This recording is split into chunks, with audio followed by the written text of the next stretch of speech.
La réforme des retraites votée aujourd'hui à l'Assemblée nationale. En Languedoc-Roussillon, les opposants au projet de loi défilaient notamment à Béziers, Nîmes, Alès et Montpellier.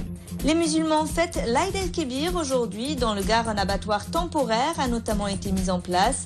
Dans le département, environ 2000 bêtes seront sacrifiées pour la traditionnelle fête du mouton. Et en fin de journal, retour en images et en musique sur le concert de soutien à Manitas de Plata. Âgée de 92 ans, l'ancienne star de la guitare vit aujourd'hui dans le dénuement. La colère et l'inquiétude des salariés de Géodis à Montpellier. La semaine dernière, ils ont appris l'arrêt soudain de la sous-traitance pour IBM. L'activité de cette filiale du groupe SNCF doit être relocalisée à Évry, en région parisienne. Sur le site de la Pompignane, 67 personnes devraient être licenciées.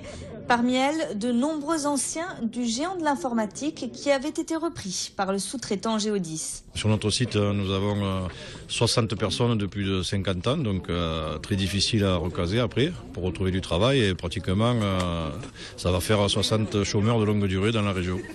Ils nous proposent des postes sur Évry, mais bon, je ne pensais pas que les gens qui ont 53, 54 ans, ils sont installés sur Montpellier depuis des années, ils ont leur maison, qui montent sur ce site-là. Si tout est transféré à Évry-Lys, c'est en fait, nous, peut-être dans quelques mois, ça va toucher la production. Et en touchant la production, automatiquement derrière, ça va toucher du personnel et donc des réductions d'emplois. Les salariés de Géodis qui étaient en tête de cortège cet après-midi au départ du Pérou à Montpellier. Une manifestation à l'appel des syndicats CGT, FSU et Solidaires pour dénoncer la réforme des retraites engagée par le gouvernement. Le projet de loi voté cet après-midi à l'Assemblée nationale, il prévoit notamment l'allongement de la durée de cotisation. En Languedoc-Roussillon, la mobilisation a été de faible envergure. Reportage Mouadel Diakabi. Un cortège clairsemé, tout l'inverse du ciel, gris et menaçant, sans doute l'une des raisons de la faible mobilisation. C'était malgré tout l'occasion de mettre en lumière les derniers plans sociaux qui touchent l'industrie montpelliéraine ou de rappeler les autres fronts où se mène la guerre contre la désindustrialisation. La colère, la peur, beaucoup de nos collègues sont arrêtés et d'autant plus que la direction mène actuellement une campagne de réunion dans lequel il ne cache absolument pas le fait des licenciements qui peuvent avoir lieu, des licenciements donc à but économique. Les étudiants se sont également mobilisés, tout comme le personnel de l'inspection du travail, un fait assez rare, eux qui ont plutôt l'habitude de manifester en interne, mais là encore ce n'est pas contre la retraite, mais contre la réforme engagée par leur ministère de tutelle. La réforme nous est tombée sur le dos comme ça. On devait avoir un dialogue social au sein du ministère pour mettre en place tout ça, ça ne s'est pas fait. C'est une réforme qui se fait à marche forcée par M. Sapin, au mépris des agents, de leur mission, de leur indépendance. La deuxième manifestation depuis la rentrée sociale n'aura donc pas fait le plein. Sur la Comédie, à 16h, ils étaient à peine 1 millier, alors qu'au même moment, l'Assemblée nationale adoptait la réforme des retraites. À 5 mois des élections municipales et après la victoire ce week-end du frontiste Laurent Lopez aux élections cantonales partielles de Brignoles dans le Var, les réactions se succèdent, notamment à Beaucaire, où Julien Sanchez a déjà été investi par le Front National. Jacques Bourbousson se dit prêt à la confrontation. Fort de sa légitimité de maire sortant, le centriste appelle au rassemblement, un appel que certains socialistes ont déjà entendu. Écoutez. Il y a des gens à droite et des gens à gauche qui sont de bonnes sensibilités pour travailler pour l'ensemble des Beaucairois uniquement là-dessus, et pas sur des éléments de parti comme peut le faire le parachuté donc Sanchez. Si j'en écoute ce qu'il en a dit quand il a fait sa conférence de presse, seul dans une rue de Beaucaire, ça m'a un peu choqué. Il part de le Tarascon, je serai président de Tarascon, je serai le chef de cabinet donc à Nîmes. Et de Beaucaire, il dit qu'il est dans le bled. Alors si c'est avec des conditions comme ça que ce monsieur compte faire dans la politique, il ira en faire ailleurs et nous ferons un barrage essentiel pour qu'enfin la cohésion que j'ai mise en place à Beaucaire continue de perdurer. Ceux qui seront donc exclus de ce rassemblement, c'est ceux qui mettront en place, si quelquefois il y était, le Front National à Beaucaire. Donc on saura qui montrer du doigt hors de ce rassemblement. Et à Béziers, Jean-Michel Duplat mènera bien la liste PS Europe Écologie Les Verts aux prochaines élections municipales. Le conseiller général de l'Hérault était largement arrivé en tête avec plus de 49% des suffrages exprimés, mais il manquait quelques voix à son élection directe. Arrivé loin derrière lui, Pierre Calaman a décidé de se retirer.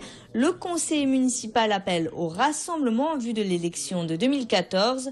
Il n'y aura donc pas de second tour à la primaire socialiste ouverte à Béziers.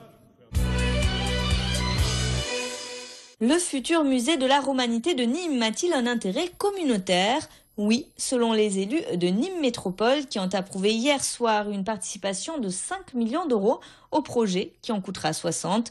Un vote à la majorité mais avec 4 voix contre et 14 abstentions. Pour l'heure, seul le Conseil régional Languedoc-Roussillon avait assuré son soutien au projet en investissant 10 millions d'euros. Demain, le maire de Nîmes, Jean-Paul Fournier, et son premier adjoint, le député européen Franck Proust, ont rendez-vous à Bruxelles avec le directeur général de la Commission Culture pour tenter d'obtenir une aide financière.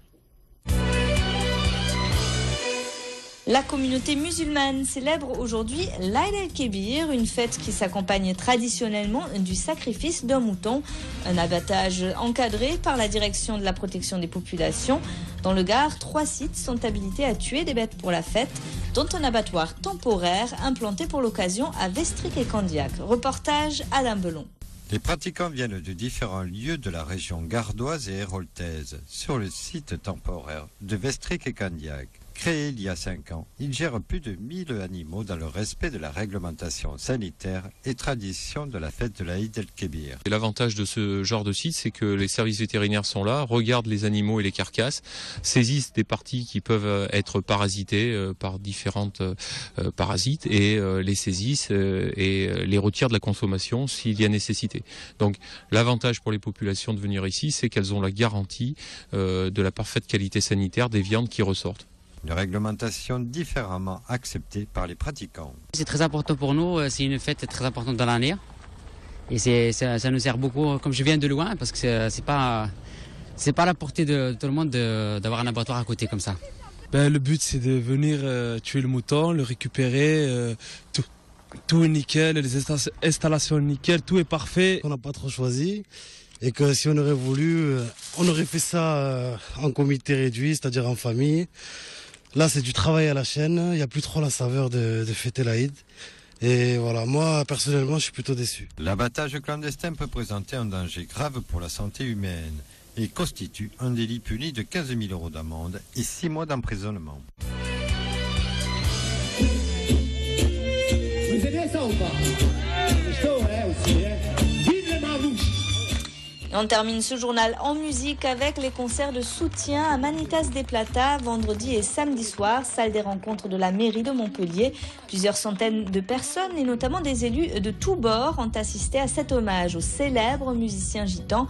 Les bénéfices de ces soirées sont destinés à assurer le quotidien de Manitas des Plata, aujourd'hui âgé de 92 ans.